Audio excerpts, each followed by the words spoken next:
Yes, Adani Enterprises 25,000 crore rights issue is now oversubscribed, and we have data till 5 p.m. and which says that 108 times oversubscription has happened. And how it has happened, interestingly, not only about the promoter, which has of course gone for the issue, but also the public portion. The total size for public portion was around 3.6 crore shares, whereby the offer was just for 3.6 crore, but the bids came in for 4.7 crore shares, which means around 130 times oversubscription happened even for the public portion. And even if you talk about outside promoters, there has been large institution as per sources who has submitted for the rights issue, and we know that from the likes of GQG mutual funds, which include SBI Mutual Fund, Kotak among others, likely to have participated in the rights issue. But more importantly, one of the largest rights issue has now been sailed through if you talk about the company,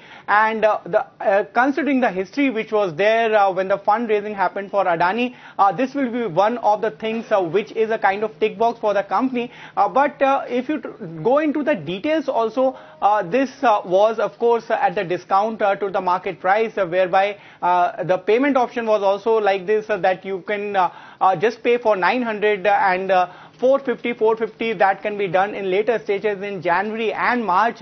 But more importantly, the company wants to use proceeds for capex as well as debt reduction, which also includes shareholders debt repayment.